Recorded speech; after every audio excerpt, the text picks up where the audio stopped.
Greetings everyone, my name is Michael McCann and welcome to this Wayward Art Company video lesson on painting clouds for beginners. And regardless of what media you're using, whether you're using digital software to paint or real paint on canvas, you should still be able to follow along. It's basically the same steps, but I will note where those differences are. And I'll be using Gimp for this lesson, which is free and open source. You can get it at www.gimp.org. And I'll begin by going to File and then selecting New.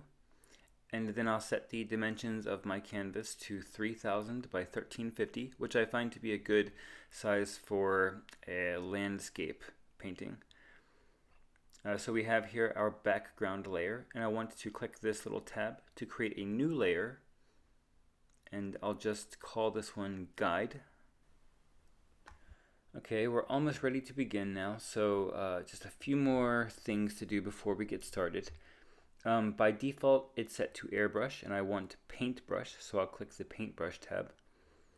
And it's also set to the pressure opacity under Paint Dynamics, which is just the brush uses the pressure sensitivity of your tablet to determine the darkness of the brush. So for right now, for the guide, I just want to select Dynamics Off, which is shown here. And also, I don't like using the dynamics over here. I actually want to add it here. So if I click this little arrow, I can go Add and then Paint Dynamics. And now I have this tab over here alongside with the brush, which I think is just more convenient. So now I can begin sketching out the shape of my cloud. And perhaps when you think of art and clouds together, maybe you think of this big, bubbly, fluffy shape that you used to draw when you were a child, or that you still see in cartoons and in some illustrations. And actually, this isn't a bad place to begin. The only differences I would make to this is that clouds are typically flat on the bottom, having to do with air pressure and other things that I don't really understand. Most of that shape actually happens at the top, and there should be more of a variation in height of that shape, so more randomness, I suppose. So let me just type Control Z to undo that drawing. And so if I just tap the brush down against the canvas and then hold Shift, it will draw out this guideline. And then if I tap it down again, it will add the line. And now I can just roughly sketch the sort of volumetric, fluffy shape of a cloud. And I'm going to do this almost like you would imagine drawing mountains, only with that cartoony, bubbly cloud look. Okay, now select the Move tool and make sure that it's set to move the active layer. And I'll just position this on the canvas a little more centered. Now I'll select my background layer and the gradient tool because I want the background to look like it has a horizon. So the foreground color is going to be black and the background white. I can just drag the gradient from the top to the bottom. And right now we're just going to be painting in values of black and white, but we will add color later. And I can add a new layer now, and this one I'll just call Clouds because it'll be the sort of the fill-in of that guide, the basic shape of the clouds, and it's between the guide and the background. You can move these up and down with these arrows, of course, but I want mine just in the middle. Then I'll click this little reverse tab to switch the colors because I want to paint in white, and I'll select the brush and bring my size up a little bit. And under the Paint Dynamic presets, I want to select Pencil Shader. I find that works really well for coloring in. Okay, now I'll click my Brush tab and come down to the bottom. And this is the brush that I prefer for painting clouds. It changes dynamically as you're painting, which helps with the to create that random cloud shape. And I'm just going to lightly color in the cloud outline. And when I say lightly, of course, I mean with light pressure. because as you can see, the harder the pressure, the harder the color, and I want some of the sky color to show through. So that's why I'm just gently sort of scratching some of that color in. You don't really need to stay in within the lines. If you change your mind and decide you want some different shape, you can go crazy. If you're doing this with a paintbrush on canvas, you would just want to make sure that your paintbrush isn't loaded with paint. You would want it to be relatively dry, so that background color still shows through. Now I can switch over to my smudge brush and just blur and blend all of those colors together to give it that fluffy, smoky cloud look. I am trying to avoid blending the edges too much because I want it to keep its general shape without making the edges look too wispy. So I think we can select the guide layer now and just delete it because we have the shape of our cloud. Now we can a little more clearly see what we're doing. So I'll just continue blending, and here where the cloud ends, I want to sort of fan out these sides and really blur them into the horizon as well as the bottom. So the whole bottom of the cloud, I really want to blur that line so that it just sort of fades into the horizon almost to the point where it's indistinguishable where the cloud actually begins. Okay, so we have our cloud now, and at the moment it's looking very two-dimensional and there's no lighting or real detail. So we can move on to that step next. So I'll switch back to my paintbrush and make the size relatively small. And then I'll add a new layer, and I'll just call this one light because this one will represent the light detail on the clouds, and I'm going to have the sun coming down on them from this angle, so the highlights will be on the left hand side.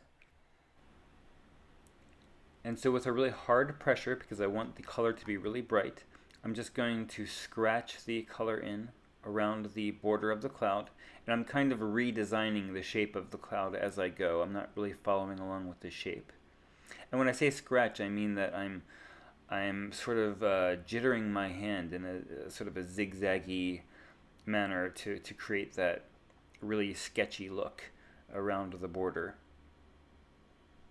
And we'll ignore the backside, of course, because the sun is only directly hitting the front of these mounds.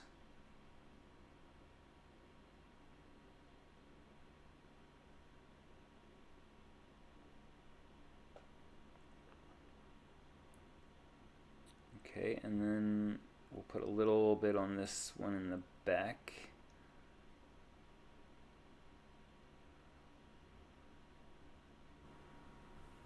Okay, so unlike most hard objects where light hits and then reflects off in different directions, clouds actually absorb light. It sort of hits the surface and then scatters through. So let's raise the size of the brush up, and then with a light opacity, I'm just going to go right behind the border and try to represent some of that light scattering through. It doesn't need to look perfect because we are going to blend it with the smudge tool, but you just want a lighter opacity of that light following behind the harder border.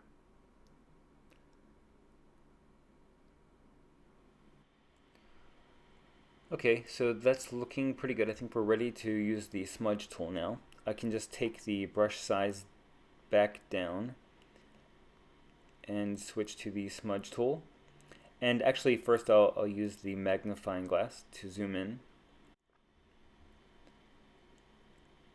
And now I'll switch to the smudge tool and just start blending all of that light in. I don't want to go outside of the line. In fact, I don't even want to touch the border of the cloud because, while clouds are really soft and very wispy and smoky, from a distance they actually appear to have a pretty sharp edge. So I'm going to stay away from the border and just blend all of those different shades of light together.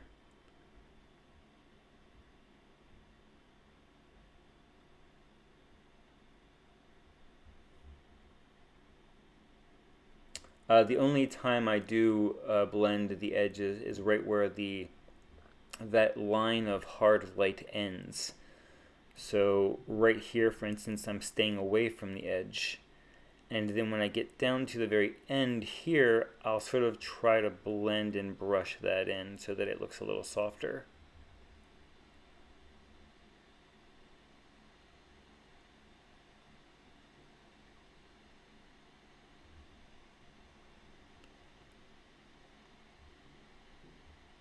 Now it's just a matter of really trying to spread all of it out so that it fades with a nice sort of gradient from really bright on the border into a bit of a darker shade as it goes back.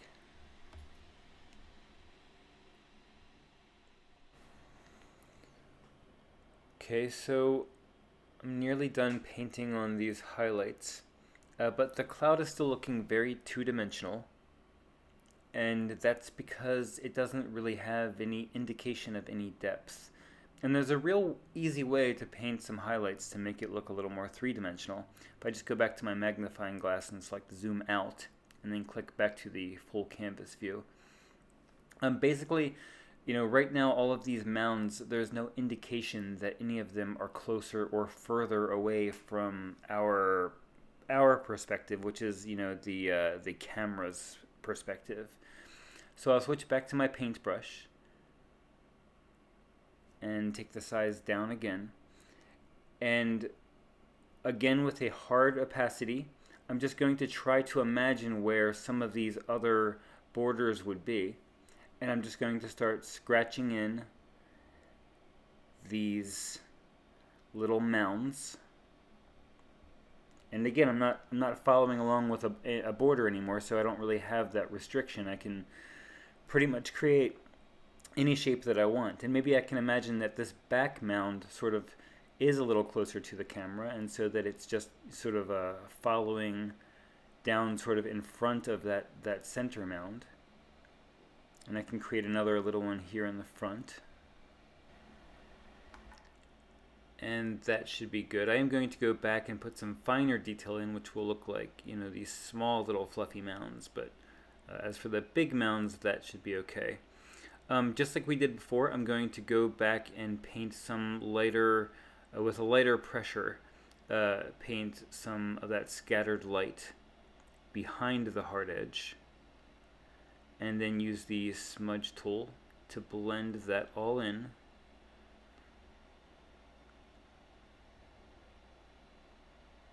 And again, on the edges, I'm being a little softer where the hard line ends. And then I'm being pretty careful not to touch the edge at all throughout the center of that line. The most important part really is just to make sure that there's a nice gradual fade that goes from the front of that hard edge back towards the back of the cloud.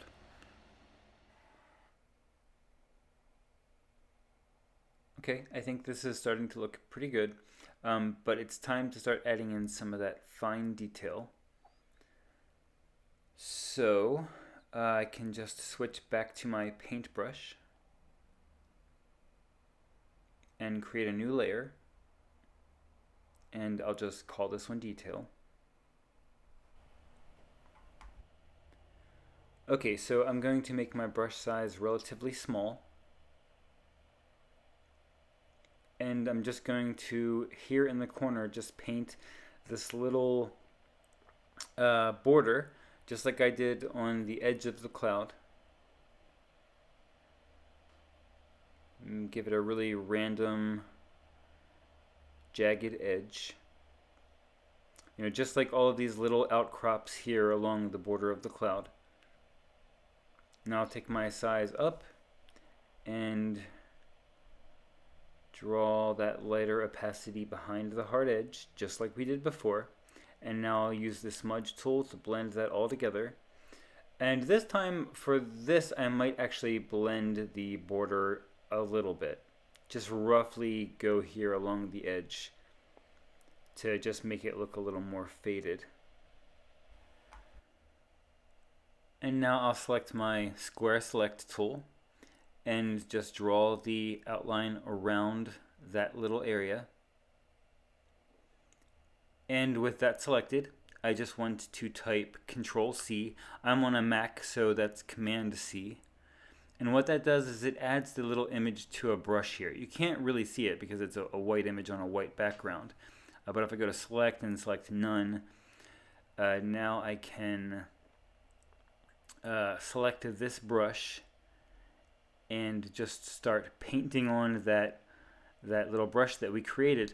But right now the brush rotates because we're using, under the dynamics, we're using pencil shader.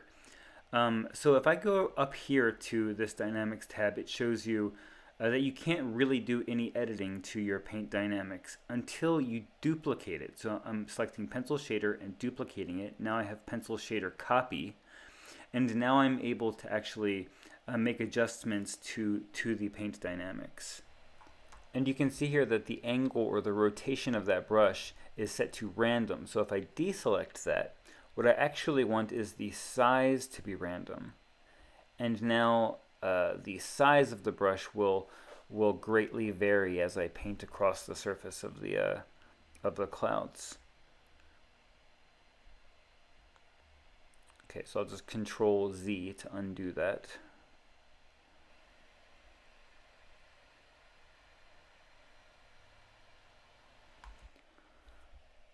Okay, so I think we're ready. You know, though, actually before this, let's go back to our Layers tab, and I'll click on Background and then add a new layer so it adds it just above the background.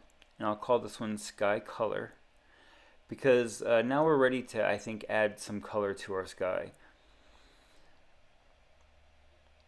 So I'll switch my color to a sky blue.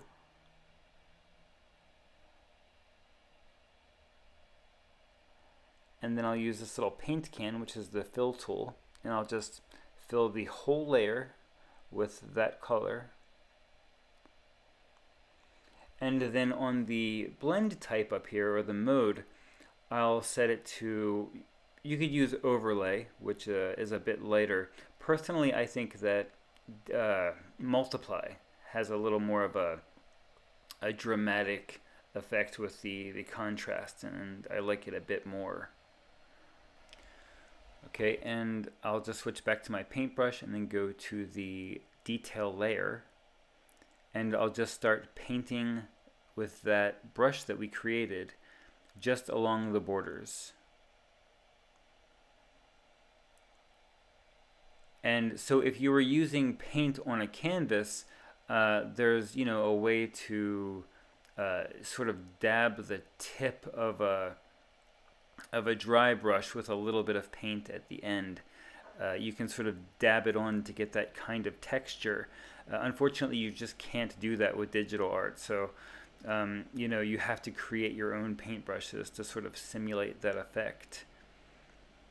But I'm just painting it in the bright spots, and it's just creating these tiny little mounds of varied size, because we set in the paint dynamics the random size.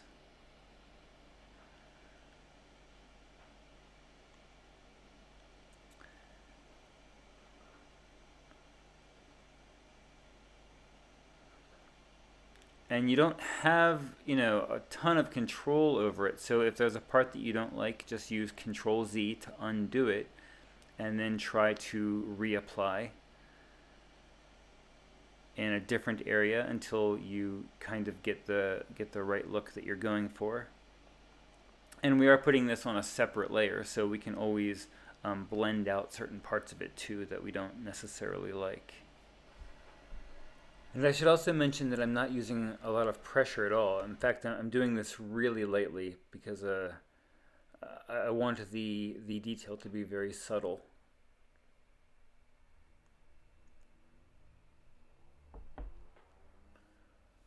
Okay, so now I'll just switch to a different dynamic so it's not jumping around in size, and I'll switch to eraser and I'll erase that little uh, brush that we created in the corner.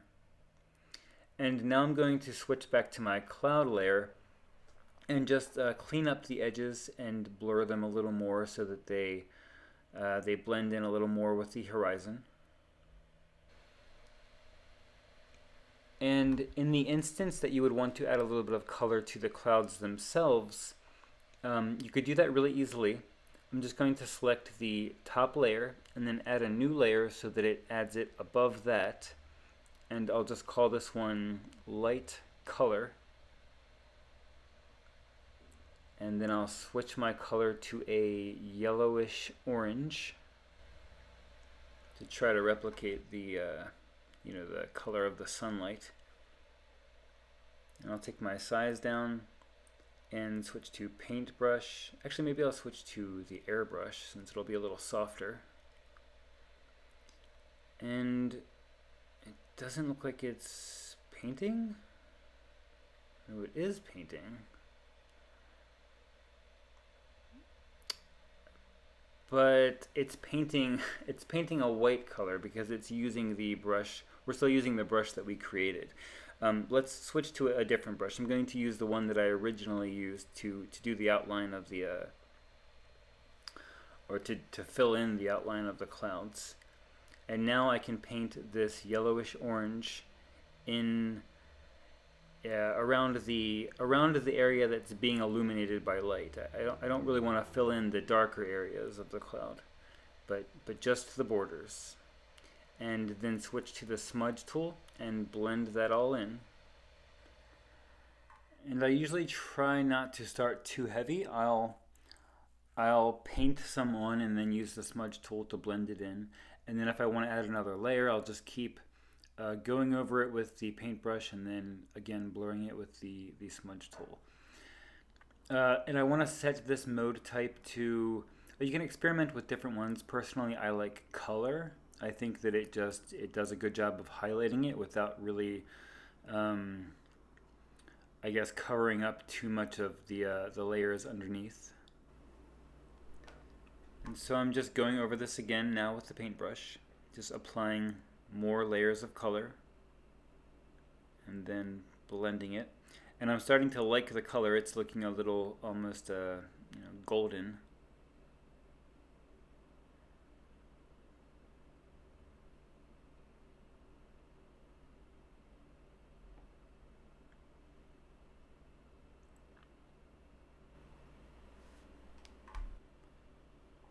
Okay. And if you feel like it's a little too heavy maybe in color, you can just lower the opacity of that layer, which will just lighten it all up and make the blend a little smoother. Okay, so now I'm going to switch back to pencil shader under the paint dynamics, and I'm going to create a new layer because I want to add a new cloud into the scene. So I'll just call this layer dark cloud.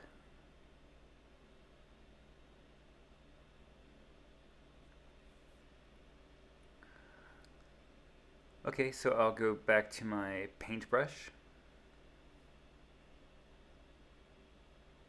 and lower the size to something pretty small. And I'll just pick a spot here. It's going to be pretty small compared to the other clouds. That color is way too dark. So the way that I do this is, here is about a quarter of the way, and that's about a half. So somewhere in the middle, which I guess technically is like 3/8 of the way, that's the shade of gray that I'm going to use. So I'm just going to start painting in this little shape, and remember, it's kind of just like painting mountains. You have the low ground, and it forms two little peaks. And maybe I'll take my size down so that the edges taper a little more.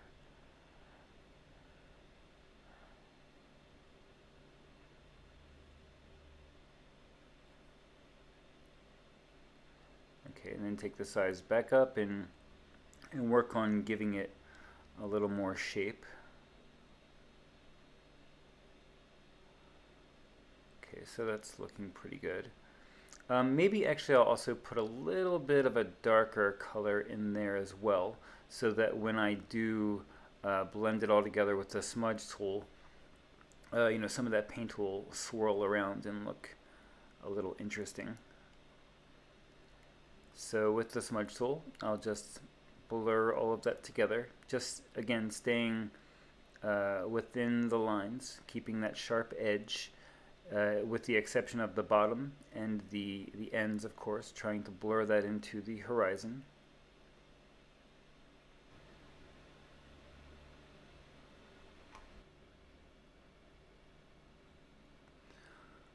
Okay, and so now I'll use my magnifying glass and zoom in to get in really close, because I'm going to paint a few highlights on this as well. Not like we did with the other clouds. This time I'm just going to skip right to the detail brush and create a new layer. And I'm not even going to name it anything. It'll just be the last layer that we create anyway, because we're nearly finished here. Then I'll select that custom dynamic that we made so that the size varies with that randomness. And I'm just going to paint a few little highlights around some of the edges. And it doesn't have to look, perfect, because we're going to blur it some and we're going to lower the opacity so that it's really barely visible. This is just to show a little bit of variation. So I'm going to take the opacity down pretty far, maybe about a third of the way. Make the opacity like one third of its full amount. And then again, just use the smudge brush to smudge some of it. And that looks pretty good. And I've learned a lot about clouds the past week or so when I was preparing for this lesson.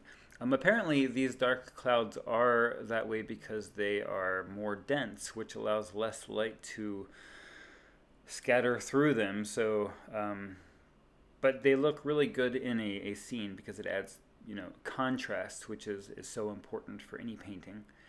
I think it looks good in the sky with those big white puffy clouds. But now I'm just touching things up and we're pretty much finished. So I hope you guys enjoyed this lesson. If you did, please like and subscribe and share. And I will see you in the next one. Thanks for watching.